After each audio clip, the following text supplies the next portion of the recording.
মানুষ হলো ইন্ডিয়ান চ্যানেলগুলো থেকে কিন্তু অনেকটাই বাহিরে চলে এসেছে। দীপ্তকে সেজন্য আমি সবসময় খুব সাধুবাদ জানাই তাদের এই চমৎকার সব পরিবেশনার জন্য।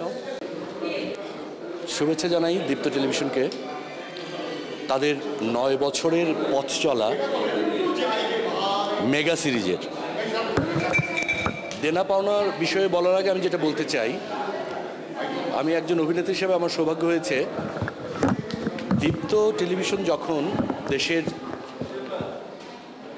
দর্শক কুল অনেকটাই পার্শ্ববর্তী দেশের মেগা সিরিজ দেখার নির্ভরতায় চলে গেছে, ঠিক সেই সময়টায় দীপ্ত টেলিভিশন তাদের মেগা সিরিজগুলো শুরু করে। আমার সৌভাগ্য হয়েছিল প্রথম দিককার মেগা সিরিজ অপরাজিতা, মাশরাফি জুনিয়র কাজ করার। এখন আমি দেনা পাওনাতে কাজ করছি। আমি সাধুবাদ জানাতে চাই দীপ্ত টেলিভিশনকে যে তারা তাদের নিজস্ব অর্থায়নে যেভাবে আমাদের মেগা সিরিজকে টেনে নিয়ে যাচ্ছে এবং দর্শকদেরকে যেভাবে বিনোদিত করছে, এটা আমাদের অভিনেতাদের জন্য একটা অনেক অনেক বড় পাওনা। এবং ধন্যবাদ জানাতে চাই আমার দেনা পাওনা টিমের সবাইকে, স্পেশালি ডিরেক্টর শানকে, যে নাকি আমাকে কাস্টিং করেছেন। এবং ধন্যবাদ জানাতে চাই দীপ্ত টেলিভিশনের কর্তৃপক্ষকে, যারা নাকি আমাকে যুক্ত করেছেন তাদের দেনা পাওনা সিরিজটার সাথে। আমার অভিজ্ঞতা বলতে দেনা পাওনা একটা আমাদের সমাজ বাস্তবতায় সবসময় ঘটে যাওয়া আমাদের সামাজিক জীবনের কিছু কথা বলা আছে দেনা পাওনাতে। আমার বিশ্বাস যে যারা আমাদের বাংলাদেশ টেলিভিশনের বা আমাদের চ্যানেলগুলোর যারা সিরিজের দর্শক আছেন, তারা যদি দেনা পাওনা দেখেন তাহলে আশাহত হবেন না এবং অবশ্যই তাদের সবার ভালো লাগবে।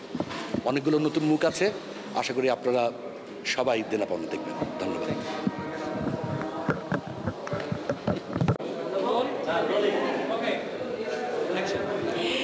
আমি দীপ্ত টিভির সাথে 2020 সাল থেকে নিয়ে 22-এ শেষ অবধি আমরা দীপ্তর যে সবচেয়ে বড় মেগা সিরিয়াল ছিল প্রতিদিনের ধারাবাহিক মানবিমান, সেখানে খুব গুরুত্বপূর্ণ একটা চরিত্রে অভিনয় করেছি। এবং দীপ্ত টিভির যে সিস্টেমেটিক ওয়েতে চলে, শুটিংয়ের শুরু থেকে নিয়ে একদম শেষ পর্যন্ত প্রত্যেকটা জিনিস মানে এত সিস্টেমেটিক ওয়েতে ওনারা পরিচালনা করে, যেটা প্রত্যেকটা আর্টিস্ট আমার মতে খুব স্বাচ্ছন্দ্য বোধ করে।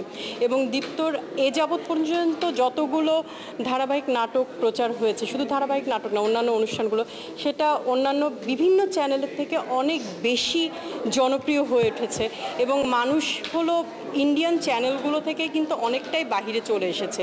দীপ্তকে সেজন্য আমি সবসময় খুব সাধুবাদ জানাই তাদের এই চমৎকার সব পরিবেশনার জন্য। এবং দীপ্তর এই 9 বছরের পদার্পণে আমি অনেক অভিনন্দন জানাই।